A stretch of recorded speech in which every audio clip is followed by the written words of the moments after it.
Hey everybody, this is Art from the band Everclear, and you're listening to the Midwest Mixtape podcast. Hi, and welcome to the Midwest Mixtape Podcast, live from the Barn Studio. You got the Mox, Keith, Todd, and Dale here. Full house for this man right here. Online, we are joined with Art from Everclear. Art, how are you, man? I'm doing well, brother. How you guys doing? Doing really good. We're excited. Saturday, October 19th, Jefferson City, Missouri, hmm CRMU Healthcare Amphitheater, Everclear, Marcy Playground, and Jimmie's Chicken Shack. A little bit of a 90s nostalgia there. Love it, though. More than a little bit, man. We're getting old school. Yeah, it's gonna be old school '90s alternative night for sure. Yeah, we're looking forward to it. We're big fans here, and we appreciate you joining us today. But you're 10 or 11 dates into into the tour right now, and here it's going really well. Oh man, it's killing it, man. It's like I'm looking at the numbers. So tonight's gonna just went clean. I just got a text that it's sold out. So at 8 sellouts in the first 10 shows, pretty awesome. That's pretty awesome. Yeah, and we actually recently just spoke to Jimmie from Jimmie's Chicken Shack and asked him how this tour got put together, and he said that you called him personally and said, "Hey, you want to be a part of this?" And he was like, "Heck yeah." I did. I hadn't talked to Jimmie in years. We've been friends outside of even playing together back in the days with our bands, but always been mutual fans, and we wrote a couple songs together back in the day. And when I knew we had Marcy Playground and John Wozniak's a good friend of mine. Uh, I called Jimmie and just said, "Hey, would you guys be interested in doing it?" And he said, "Yeah." So I had my agent reach out to their agent and put it together, man. It's just a great bill. Everclear is celebrating over 3 decades of music. How does it feel to still be out there performing, still having sold out shows in amphitheaters? How does that feel? What kind of feeling comes with that? Um, Kind of unbelievable, right? I mean, when you're younger, you're never thinking you're going to be doing this in your 60s, but life does what it does. And I'm just grateful. I'm grateful that the 90s revival happened. We were doing well before, but now it's just kind of off the charts. And the most interesting thing about it is, guys, when I look out into the crowd now, it's not just the old school fans. There's young kids, 17, 18, all the way up to like 30. A lot of these kids weren't even born when these songs were on the radio. How does that make you guys feel? It's like, and they know every word to every song, not just the hits. They go deep into it, and so seeing that and feeling that, and seeing the old school people just having a bit of nostalgia and just connecting. I love the fact that it's touching on all bases, and we're still out there working, man. And I get to really what it comes down to. I'm 62 years old, and I get to play guitar for a living, sing. How cool is that? Pretty cool. Pretty Awesome. pretty damn cool. Yes. Now, playing for 30 years is absolutely impressive, and I'm making a living out of it. But at what point in your life did you did you know that, hey man, like I'm going to do music forever? And then at what point in your career did you kind of realize like, hey, I get to do music forever? Well, that's a good two-headed question. I appreciate that.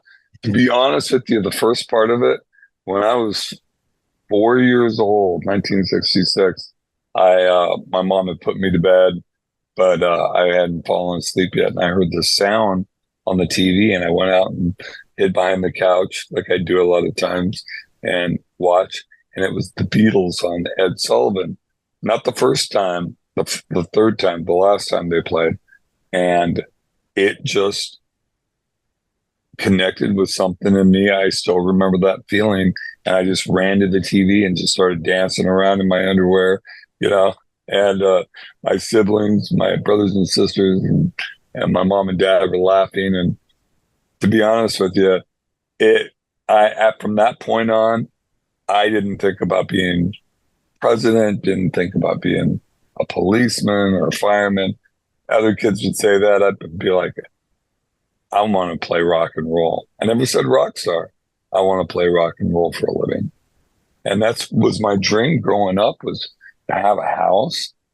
I have I grew up poor, so in a housing project. So to me, two or three levels up was the white picket fence, middle class life, family, that whole thing. That's all I've ever aspired to.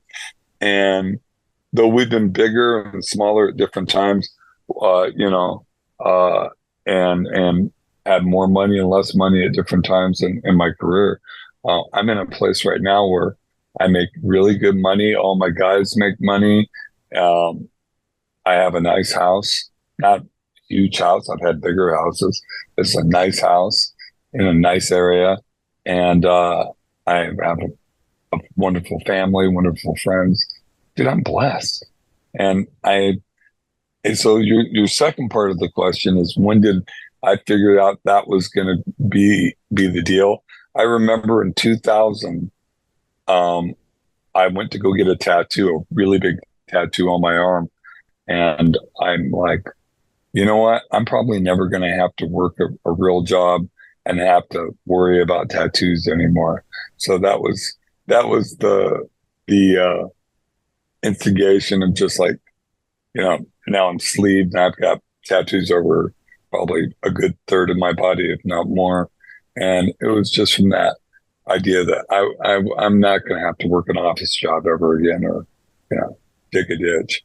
So you're saying 2000. So this was still after some pretty decent success, with singles like, Father of Mine and everything. So this was still, I wouldn't say a decent ways in your career, but, still early, but still after all your recent success as well. So that's pretty incredible that it hit you at that moment as well. Well, it had probably in reality been a reality before that.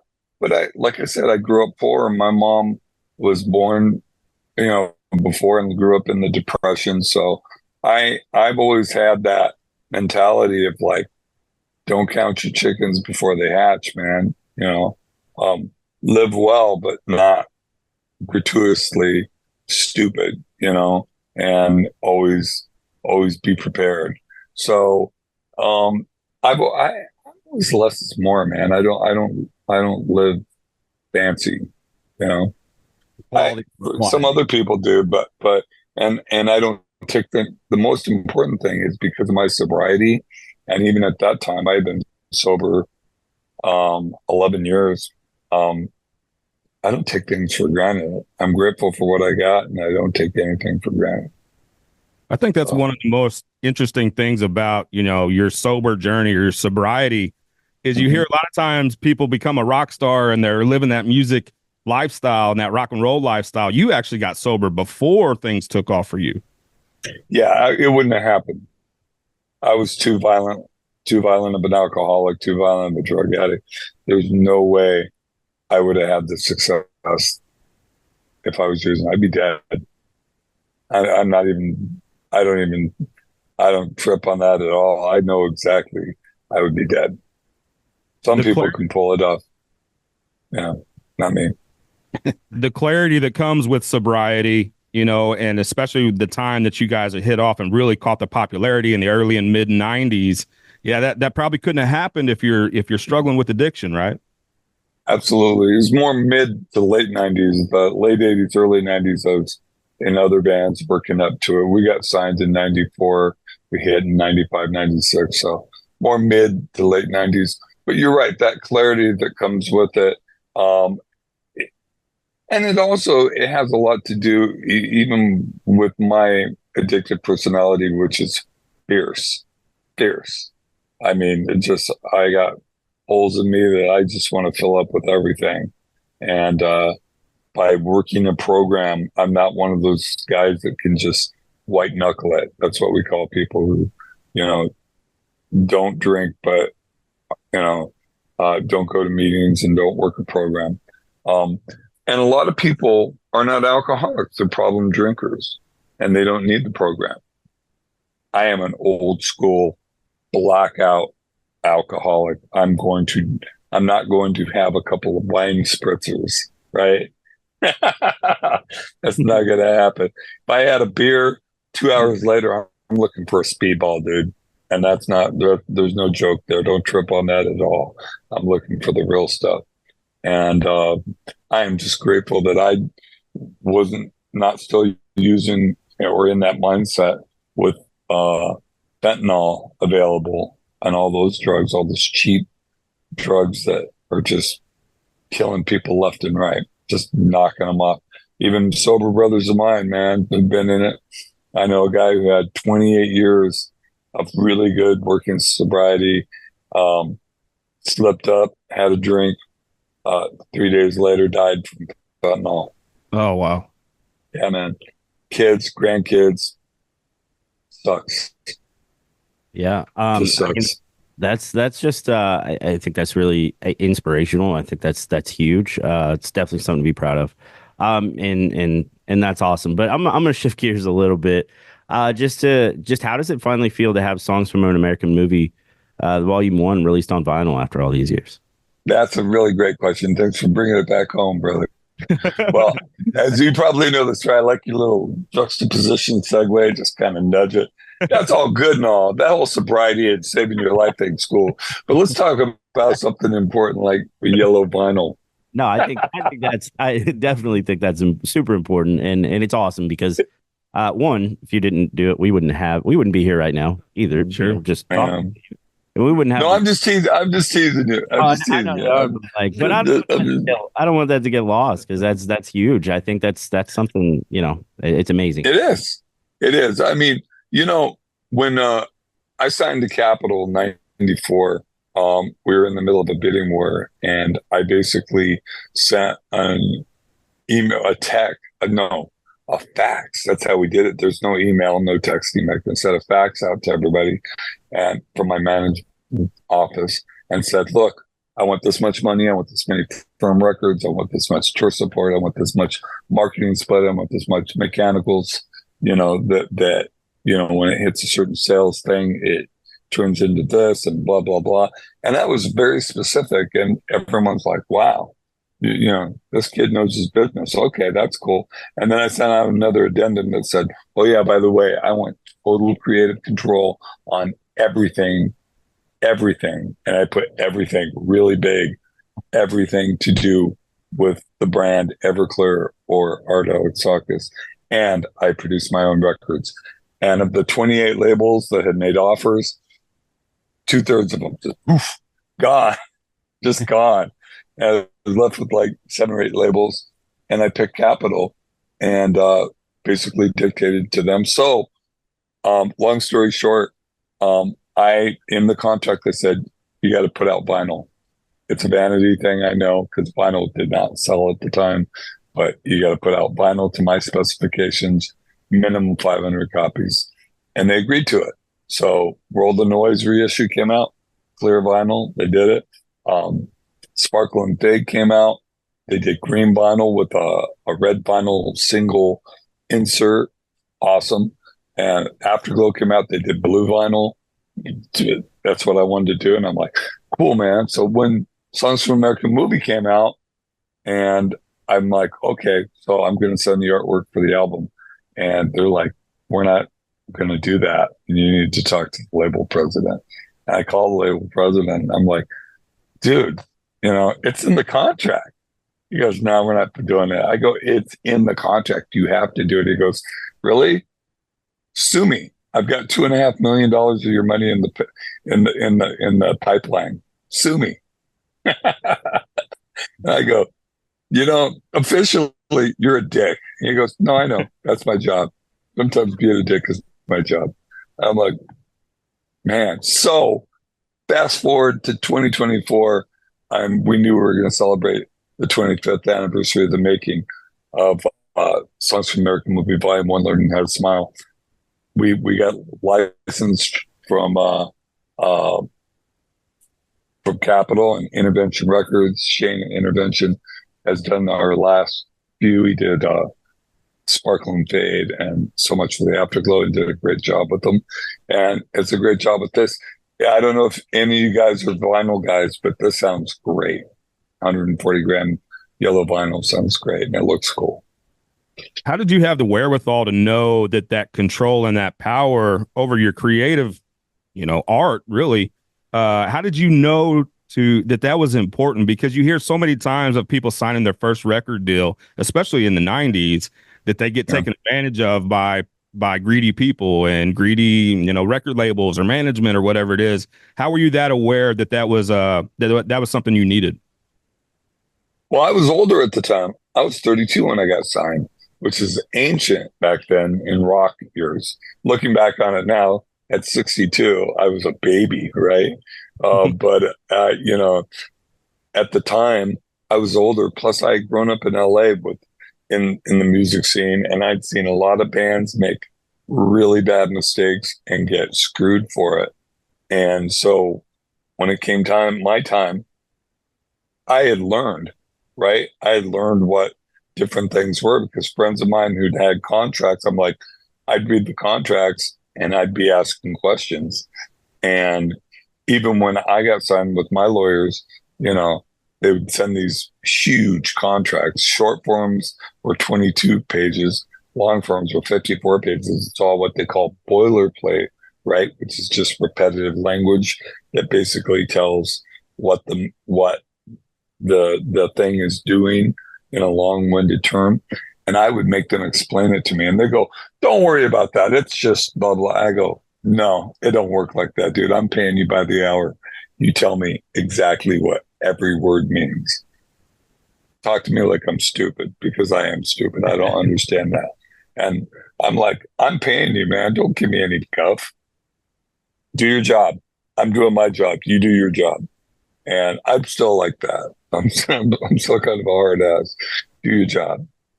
I usually put a word that starts with the letter F in there. Do your effing job. Yeah.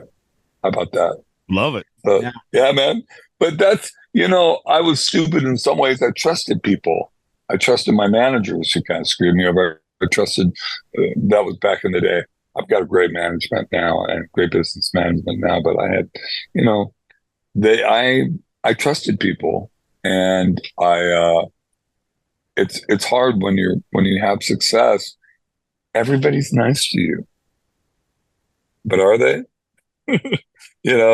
I'm a life coach now, and I coach like people in the creative industries, and I talk to guys in bands, people in bands, and I'm a hard ass, man.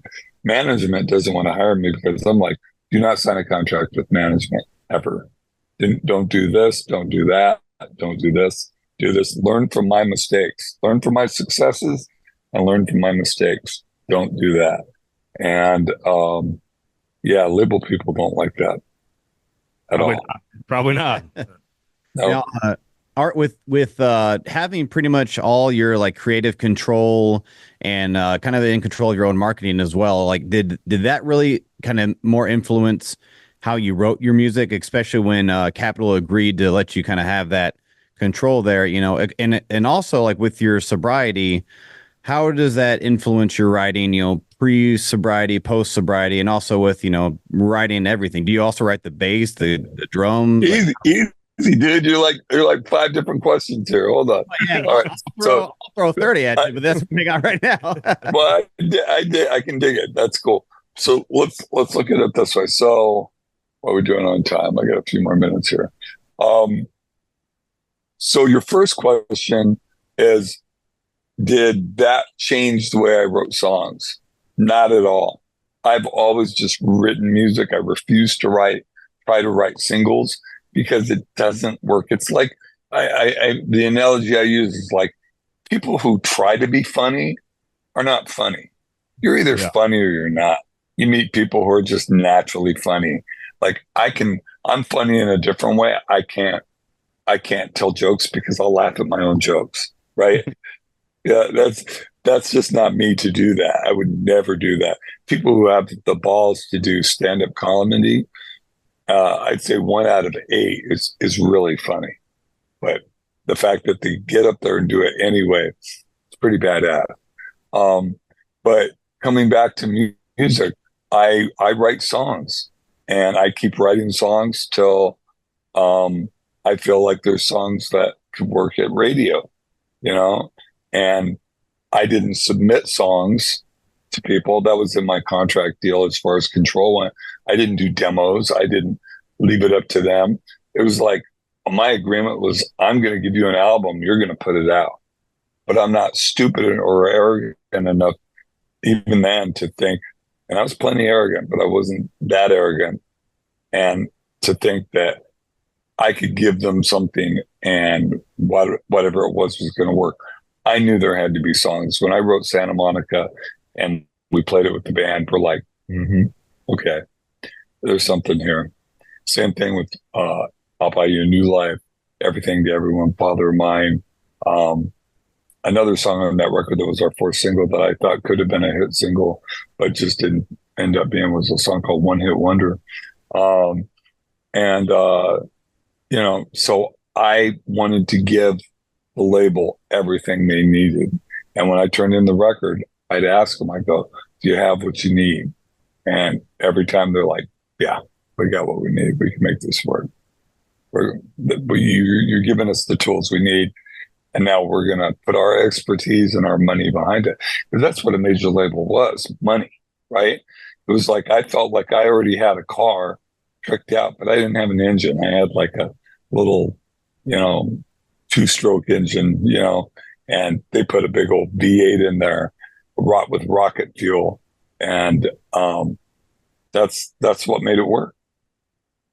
Art, we know you got to get out of here. We know your time's limited. Got one more for you really quickly. Okay. I think about when the song Pumped Up Kicks was released and the excitement around it. And I remember even people tweeting out like, that's the club banger. But the lyrical content was very serious. I think that's one of the reasons that I'm such a huge Everclear fan is a song like Father of Mine sounds very poppy and it sounds happy, but the lyrical content is very different from that. Was that a conscious effort? Is that something that you were intentional about, or is that just how it came out? It's just how it comes out. I would say Wonderful is a better example of that. You know, na na na na na na na. I got morning voice there, but you know, and it's not a happy song at all. But yeah, I mean, I grew up in the 60s and 70s and 80s, and I really love melody, and I love major note melody, and I get tired of like minor note and people who write really depressing sounding songs. But I like to write words and lyrics, storytelling that matter. I don't think they're really totally depressing, but they're real. I think there's reality there, and sometimes that's not pretty. But I like to write from the first person, so everyone thinks my songs are autobiographical. About a third of them are. Father of Mine, yes. I'll Buy You a New Life, yes. Other ones as well. Another third are songs that I take things from my life and I put a different character on them, and like Wonderful. You know, I built a character around both me and watching my daughter and watching friends of mine go through divorce with kids. And I built it like that. And then there's songs I just write, you know, that I just write. And Santa Monica was one of them. Even though I was living in a place where I was living in the cold up in Oregon, where it rains all the time. And I was missing my sunshine because I grew up in Santa Monica. So when I wrote that song and I didn't put the name Santa Monica on it, it freaked out everyone at the label, and they tried to change it. And I'm like, nope, look at the contract. Nope. And it did okay. I think it did okay. Saturday, October 19th, Jefferson City, Missouri, CRMU Healthcare Amphitheater, Everclear with Marcy Playground and Jimmie's Chicken Shack. Art, thanks so much for joining us today, man. Thanks, Phyllis. I really enjoyed talking to you guys. You guys have a wonderful day. Thank you so much. Awesome, man. Thank you. Thanks, brother. Take care. Later.